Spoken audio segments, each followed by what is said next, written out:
ینی دکتۆر جەمال ئەحمەد ڕەشیدە کە زیاتر لە 48 ساڵە خزمەت بە مناڵانی شارەکە.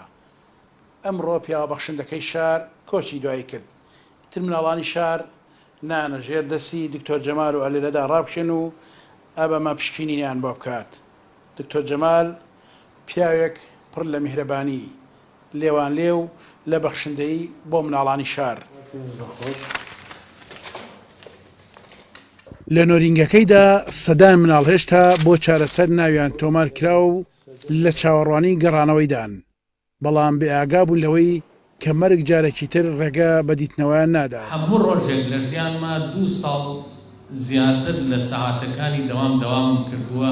جەمال ئەحمەد ڕەشید پزیشکە بەخشندەکەی هەرێمی کوردستان نزیکەی 50 ساڵ خزمەت بە منداڵانی نەخۆشی سێمانی و ناوچە جیاوازەکانی هەرێمی کوردستان دەکات. میهرەبانی و تااقەتی ئەو لەگەڵ مناڵە نەخۆشەکاندا هیچ کات لە دڵی دایک و باوکەکاندا دەرناچێت. حەدی خۆی زیاتر خزمەتی مناڵی ئەم شارێ کردووە. مناڵی ئەم شارش هەموو پەروەردەی دەستی ئەون و زۆر خەڵکی شار لێ ڕازیە. داوا لە ئەهلی شارەکەم لە دەور و بەری سلێمانی و دەور و پشتی سلێمانی دوعای خێری بۆ بکەن خوا بە بەهەشتی بەرینی شادکە. تا چواری تا 3-8 لێرە بووە. تا 3-8 بەڵێ لێرە نەخۆشی بینیوە. تر لە 2 ملیۆن بۆ 2 ملیۆن و نیو مناڵم بینیوە لە ماوەی ئەم 42 ساڵا لێرە. مردنی دکتۆر جەمال هەرزوو لە نێو تۆڕە کۆمەڵایەتەکاندا دەنگی دایەوە، بەتایبەت پاژەوەی ماوەی مانگێکە بۆ چارەسەری پزیشکی ڕەوانەی ئەڵمانیا کراوە و هاوڵاتیان بە پەرۆشەوە لە هەواڵی ئەو دەپرسن. هاوڵاتیەک لە ئەکاونتی خۆیەوە داوا لە دەسەڵاتە خۆجیەکانی پارێزگای سلێمانی دەکات پرسەی ماتەمەنی بۆ ماوەی چەند ڕۆژێک ڕابگەێنن.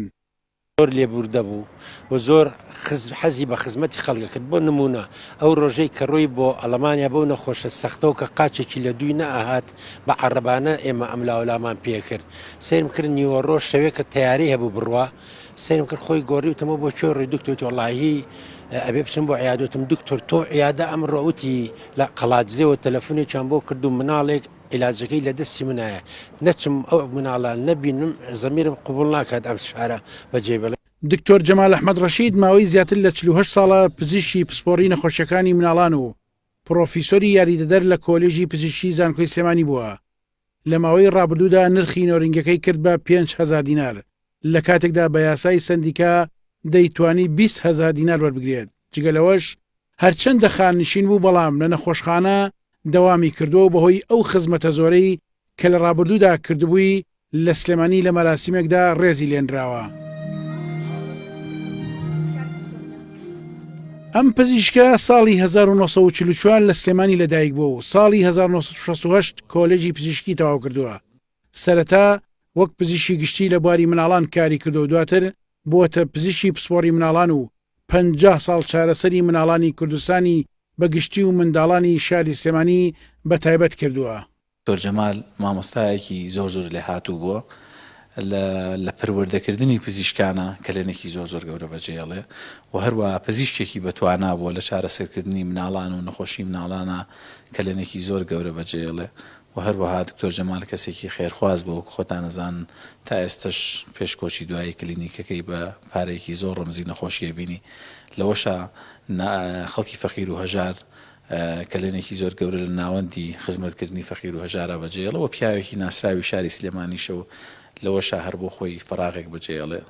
ماوەیە کە دکتۆر جەمال ئەحمەد دووچاری نەخۆشی شێرپەنجە هاتبوو، سەرەتا لە نەخۆشخانەی هیوا و دواتر لە نەخۆشخانەی ئەممان لە ئوردن، پاشان سەردانی ئەڵمانیای کردووە بەمبەستی چارەسەری نەخۆشەکەی.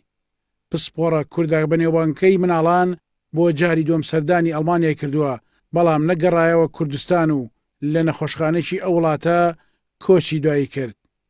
عەبدوڕەحمان ئەبوبەکر، KNN سلێمانی.